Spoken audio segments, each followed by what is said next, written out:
Proposer une montre de plongée accessible, moins de 2000 €, avec des caractéristiques capables d'égaler la Rolex Deep Sea, un challenge assez dingue.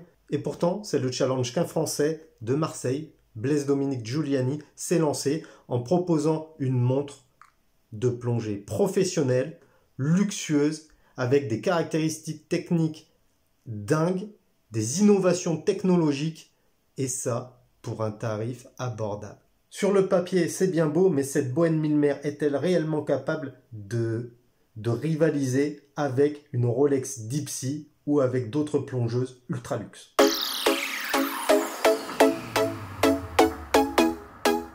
La montre de plongée automatique Bowen Milmer est une montre française qui allie des technologies innovantes capables d'égaler les plongeuses suisses mythiques.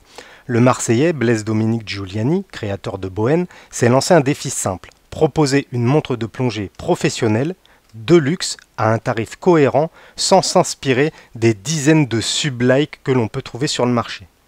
Robuste et élégante, tel est le résultat souhaité par Blaise Giuliani en s'associant avec les meilleurs fabricants et fournisseurs en Suisse. Partie d'une feuille vierge, chaque pièce a été pensée et conçue intégralement en interne. La philosophie de la jeune marque Bowen est simple: être transparent sur le circuit de conception, de réalisation et de distribution. En réduisant le cycle de vente au minimum, Bowen est capable de proposer une montre de plongée digne des grands noms de l'horlogerie suisse en réduisant drastiquement les coûts. Le consommateur passionné peut ainsi avoir un garde-temps original, luxueux et technique, sans pour autant devoir débourser plusieurs milliers d'euros liés à une spéculation en pleine effervescence. Nul doute que Bowen se positionne en concurrent direct des Rolex Deep Sea et autres Blancpain Bathyscaphe. La marque marseillaise est jeune, mais ne manque pas d'ambition ni de créativité. La qualité est primordiale et chaque montre passe un contrôle qualité drastique. C'est pour cela que seulement 500 unités de cette Bowen Milmer seront proposées à la vente. Sur le papier, les spécifications sont incroyables et les premiers bêta-testeurs qui ont reçu les prototypes ont été bluffés par la qualité et le confort de cette montre de plongée. Alors moi, je suis tombé dessus par hasard et je dois avouer que j'ai longtemps hésité à savoir est-ce que j'en commande une, est-ce que j'en commande pas une. Franchement, c'est un modèle que je trouve très original et c'est surtout que les retours qu'on a pu avoir sur les réseaux sociaux, donc retours de vrais utilisateurs, c'est pas du sponsoring ou choses comme ça, c'est vraiment des vrais ambassadeurs, hein, ils les appellent ainsi. Sont très positifs ces retours, notamment par rapport à la conception du produit, à la qualité, à la finition. Donc vraiment de très bons retours, c'est pourquoi j'ai tenu à vous faire cette vidéo.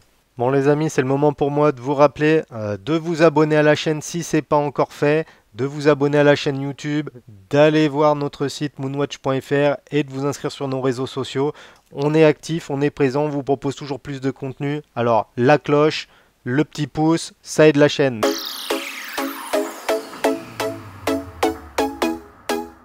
Alors les spécifications techniques de cette Bowen Milmer, donc c'est une montre qui sera produite et livrée en 2022, probablement vers le printemps.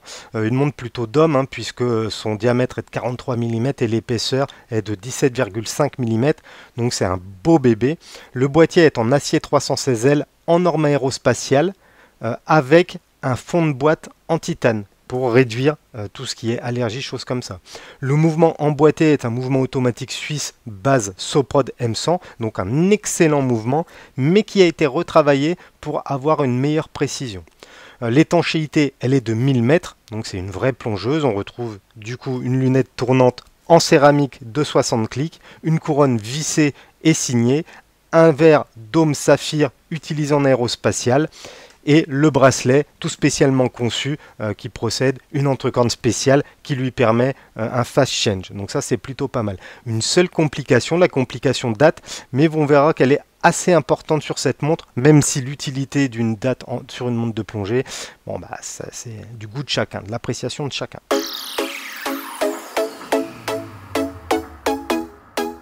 Alors cette montre de plongée est aussi atypique que que les montres Triton et ZRC GF, hein, les ZRC Grand Fond. J'en ai fait une en revue, hein, d'ailleurs n'hésitez pas à aller la voir et dites-moi ce que vous en pensez. D'ailleurs, est-ce que vous pensez que cette Bowen ressemble trop à la Triton, hein, avec cette couronne à midi, ou est-ce que vous trouvez le design original? N'hésitez pas à me le mettre en commentaire, je suis curieux de savoir ce que vous en pensez. Donc les dimensions sont assez importantes puisque c'est une montre de 43 mm de diamètre pour 17,5 mm d'épaisseur. Alors, il fallait pas moins pour pouvoir assurer une étanchéité prouvée jusqu'à 1000 mètres. À cela vient s'ajouter évidemment une valve à hélium, hein, chose qu'on retrouve assez classiquement, par exemple sur la Breitling Seawolf Avenger, dont je vous ai également fait une revue. Encore une fois, n'hésitez pas à aller la voir, c'est une très bonne montre de plongée tout en titanium, hein, pour le coup, qui bénéficie de spécifications professionnelles similaires. La couronne est située à 12 heures sur le boîtier et elle permet d'assurer une symétrie intéressante en réduisant la gêne au poignet. C'est vrai que généralement les montres ont une couronne à 3 heures, à 4 heures ou bien parfois à 7 heures. ZRC innovait un petit peu avec, enfin innovait, hein, c'est assez vieux d'ailleurs, mais proposait des montres avec une couronne à 6 heures. Et Triton, avec la subphotique par exemple, proposait une couronne à midi. La Bowen a fait le choix de proposer également une couronne à midi. Et je dois dire que c'est ce qui m'a tout de suite séduit sur l'esthétique de cette montre. Des formes très anguleuses. La couronne déplacée à midi, je suis vraiment fan. Et vous, est-ce que vous êtes fan de ce genre de design, d'esthétique? C'est original, je pense que soit on aime, soit on n'aime pas. Perso, je suis très friand de ce genre de modification. Autre avantage avec les couronnes situées à 12 heures comme sur cette Bowen ou à 6 heures comme sur les ZRC, c'est fini les histoires de montres de gaucher ou de droitier. Ici, la montre peut se porter aussi bien sur le poignet gauche que sur le poignet droit. Le look et l'esthétique de la montre Bowen Milmer sera donc parfaitement pensé pour les gauchers comme pour les droitiers. Donc ça, pour moi, c'est encore un avantage. La forme du boîtier est à la fois très anguleuse, très arrondie, et je trouve qu'elle rappelle un petit peu les modèles samouraï qu'on pourrait avoir chez certains constructeurs japonais. Je pense par exemple au modèle Citizen avec les CC90, je pense évidemment au Seiko avec les samouraïs avec des formes vraiment très anguleuses qui sont coupées. Je pense aussi aux Casio MRG qui ont des formes comme ça vraiment très raides. Est-ce que ça vous fait penser également à ce genre de montre ou à d'autres montres? N'hésitez pas à me le mettre en commentaire. Par contre, ce genre de design, vous voyez, c'est voilà, à double tranchant. Soit on adore, soit on déteste. Déjà qu'avec la couronne à 12 heures, c'était soit on n'aime pas. Là, avec un design tranchant comme ça, c'est encore une fois soit on adore, soit on déteste. La montre automatique Bowen Milmer n'a pas pour vocation de séduire beaucoup de monde. D'ailleurs, comme le dit Blaise Dominique, le Milmer est un outil très technique et dans ce contexte, ce n'est pas à la montre de s'adapter à son propriétaire, mais au propriétaire de s'adapter à la montre.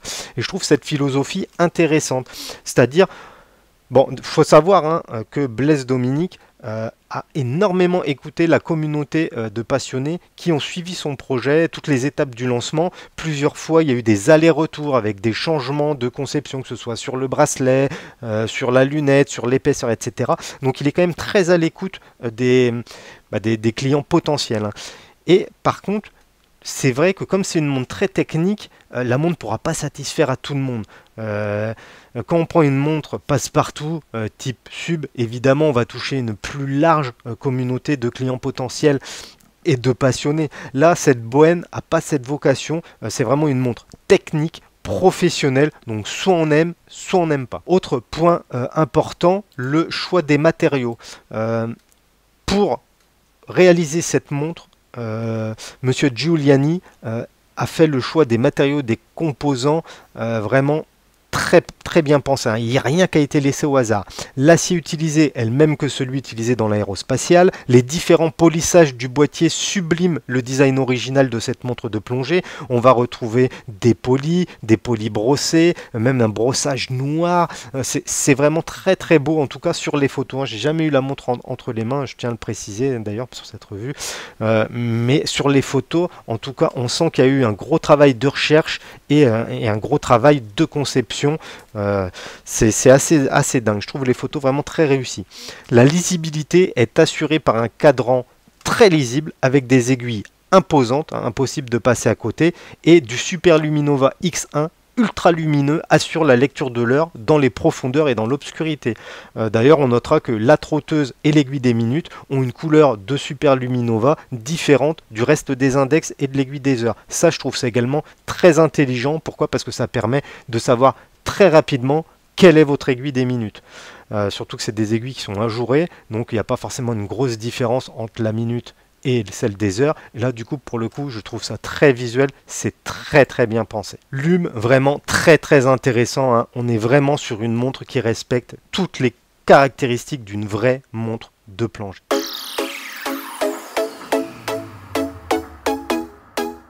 La Bohème Milmer est une montre qui a été pensée par un Marseillais, hein, un petit Français bien de chez nous, Monsieur Giuliani, mais c'est vraiment une montre Swiss made. Le calibre est basé sur un mouvement suisse, le Soprod M100, et il a été retravaillé afin d'obtenir une précision entre plus et moins 4 secondes par jour, donc une montre ultra précise.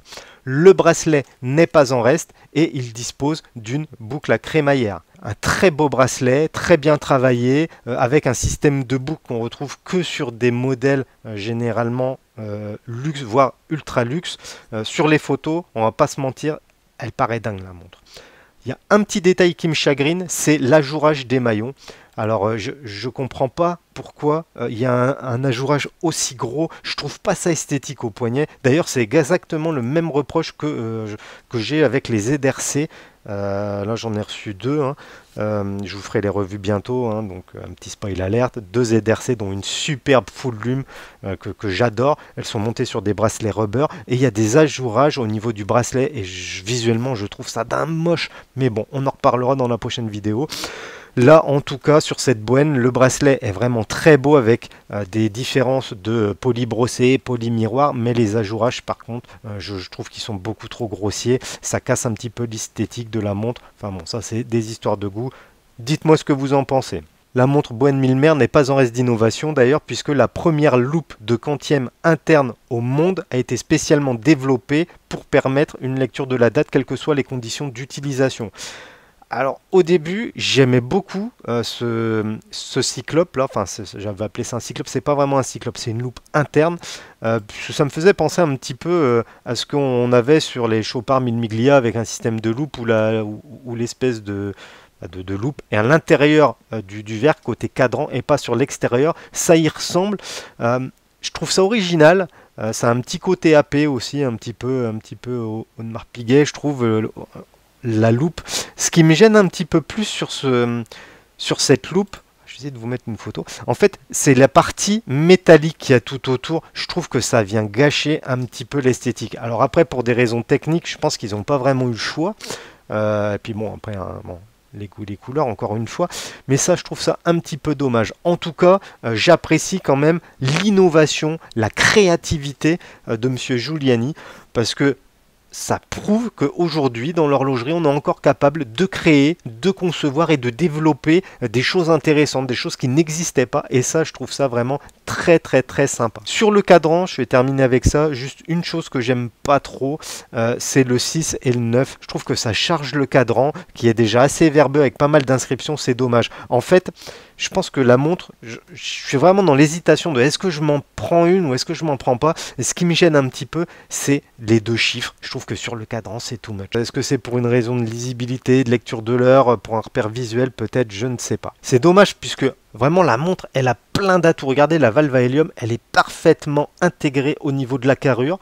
Et ça, j'apprécie beaucoup. Ça fait pas une verrue comme sur les Omega Seamaster, que je déteste. Je n'ai jamais compris pourquoi les gens adorent ce design avec une verrue à 11 heures. Pour moi, ça casse toute l'esthétique, toute la symétrie de la montre. Alors que là, c'est joliment intégré. Donc, félicitations, Monsieur Giuliani.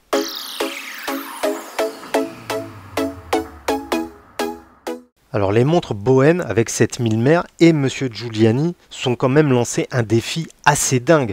Proposer une montre de plongée luxueuse mais accessible. Donc une montre capable de concurrencer les Rolex Deep Sea et autres Triton Subphotique, etc. à un tarif moindre tout en conservant une qualité professionnelle et une qualité de conception digne des plus belles montres suisses. Donc un challenge quand même pas simple. C'est pour ça d'ailleurs que tous les intermédiaires ont été réduits au strict minimum afin de sortir une montre à un tarif abordable sans que des tiers se goinfrent au passage. Évidemment, plus vous avez d'intermédiaires, comme chacun veut se prendre un bout de la galette, les prix montent inévitablement. C'est la mode du moment, il y a beaucoup de manufactures et notamment des micro-marques qui jouent sur cette niche de la vente directe, de la transparence, etc. Moi ça me sort un peu par les yeux, tout ça, je trouve que c'est un peu de la connerie. Mais là je dois avouer que pour cette montre Bohen Milmer, commercialisée à moins de 2000 € pour la version ambassadeur, donc version limitée à 500 exemplaires uniquement, c'est une version... En fait c'est une version qui est censée lancer la marque, si on peut dire, avec une livraison à partir de mars 2022. C'est vrai que pour 2000 €, cette montre, elle me fait vraiment hésiter. J'ai vraiment envie de la prendre, mais il y a quand même les détails des chiffres sur le cadran qui me gênent un peu. Cette loupe quantième, je sais pas, je suis fan et je suis pas fan, je suis assez mitigé là-dessus. Et ce qui me gêne vraiment, c'est l'épaisseur de la montre. Le diamètre de 43, ça va, ça passe, puisqu'il n'y a pas de couronne pour venir perturber. Donc ça conviendra à une majorité de poignets. Je pense même que des poignets de 16 pourraient porter ce genre de montre. D'ailleurs, Blaise Dominique a posté des photos avec des personnes avec des petits poignets. Et franchement, la montre est superbe. Par contre, c'est l'épaisseur de 17,5. Franchement, ça me gêne un petit peu plus. Ça me gêne un petit peu plus, surtout que le verre est domé, mais moins que sur une ZRC GF3000 par exemple. Du coup, on va vraiment avoir l'impression d'épaisseur, je pense, au poignet. Il me tarde de pouvoir l'essayer, cette montre. Je ne vais pas vous mentir. C'est quand même une montre très intéressante avec un excellent rapport qualité-prix. Mais en lisant le discours commercial de Bohen, j'ai plusieurs questions qui émergent. Est-ce que la qualité et les finitions sont réellement excellentes? Est-ce que elles sont du niveau de ce qu'on peut voir sur les photos? Ensuite, pourquoi acheter une montre Rolex Deep Sea par exemple, qui va coûter 14 000 €, 16 000 €, etc. sur le gris, alors qu'on peut avoir une montre luxueuse largement moins chère et à fonctionnalité qualité équivalente? Je m'avance peut-être un peu en disant que la qualité est équivalente. On ne va pas détrôner Rolex, loin de là évidemment. Si Rolex c'est le roi, c'est pas pour rien. Mais c'est vrai que ça pose des questions. Est-ce que l'achat d'une Rolex Deep Sea à plus on va dire de 15 000 €, c'est justifié en sachant qu'il y a des montres comme cette Bohen Milmer ultra originale qui semble ultra qualitative pour 2000 €. Et enfin, la dernière question que je me suis posée, elle est un petit peu liée à l'épaisseur. Là, l'épaisseur, elle est de 17,5 parce qu'il y a probablement des contraintes techniques pour assurer l'étanchéité, je suppose. Mais quel est l'intérêt d'avoir une montre de plongée qui est étanche jusqu'à 1000 mètres? ZRC, par exemple, la majorité de ses ventes, c'est des montres étanches à 300 mètres. On a un petit peu la même chose chez les autres plongeuses, chez Yema, etc. Pourquoi proposer une montre jusqu'à 1000 mètres? Est-ce que c'est juste pour dire moi j'ai une montre ultra technique qui est capable de le faire, en sachant qu'il y a des montres qui vont largement plus, par exemple ZRC avec sa GF3000, ils vont jusqu'à 3000 mètres, montre testée jusqu'à 5010 mètres je crois, ou 5000 mètres. Donc vous voyez, on n'est pas dans le record non plus, donc ça lève encore cette question. En tout cas, cette montre est la preuve qu'il est possible de faire une montre robuste, fiable et précise d'un haut standing sans pour autant entrer dans une folie orchestrée par les manufactures suisses, une folie spéculative qui fait que les montres sont toujours de plus en plus chères avec de moins en moins d'innovation. Excusez-moi messieurs de chez Rolex, mais augmenter la réserve de marge de 10 heures, c'est zéro innovation, c'est de la merde. Donc là, pour le coup, je trouve que ce soit sur le design, sur la conception, sur le quantième, etc., c'est une montre qui apporte son petit lot d'innovation.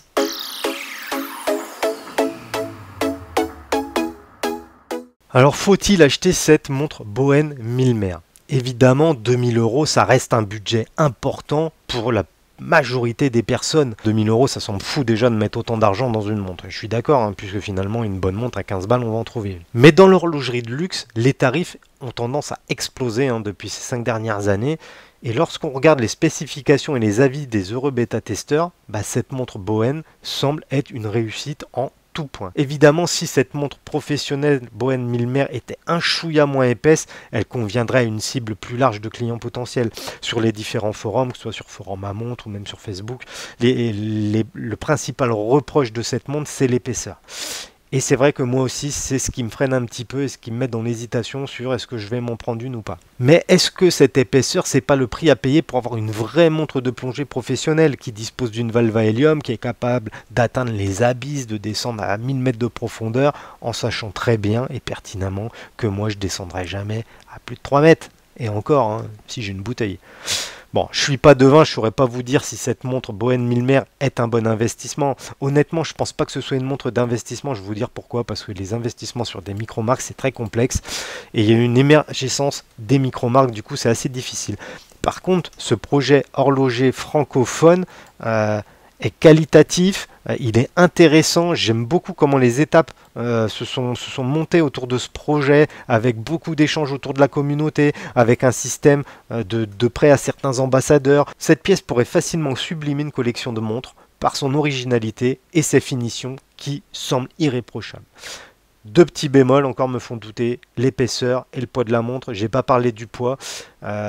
La montre fait quasi 200 grammes, c'est énorme. Je ne comprends pas pourquoi Bowen a fait le choix d'un bracelet et d'une boîte en acier aérospatial, d'accord, pourquoi pas, et pas en titane, comme le fond de boîte. Le titane, ça apporte de la légèreté, de la robustesse. D'ailleurs, c'est pas pour rien si ZRC, dans son haut de gamme, hein, dans sa ZRC GF 3000, ils ont fait le choix du tout titane. Ça apporte un confort au porté incroyable, alors que la montre fait quasiment 2 cm d'épaisseur. Mais elle est ultra plaisante à porter. Donc là, je regrette un petit peu ce choix. Par contre, chez Bowen, moi, j'aurais préféré payer peut-être 300 € de plus, mais avoir du tout titane. Pour finir, n'hésitez pas à contacter le fondateur de Bowen. Hein, c'est quelqu'un qui est très accessible, que ce soit sur Insta ou sur Facebook. Alors, il met un peu de temps à répondre, et c'est vrai que ça, c'est un petit peu frustrant. Moi, j'aime bien quand c'est one-shot, question-réponse. Bon, là, des fois, il faut attendre quelques jours, mais généralement, il répond, et ça aussi, c'est plutôt quelque chose de sympa.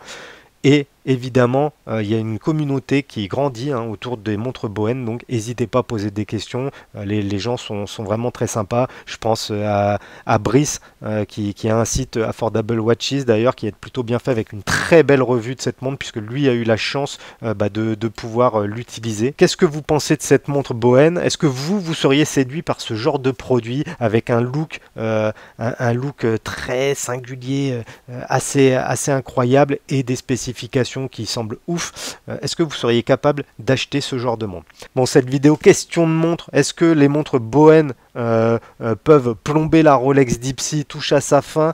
Je pense que c'est pas ridicule comme projet. N'hésitez pas à mettre en commentaire ce que vous en pensez. Pensez à vous abonner si ce n'est pas encore fait. La cloche aussi, le petit pouce, ça aide la chaîne. Moi, je vous dis à bientôt les amis dans une prochaine vidéo. Salut!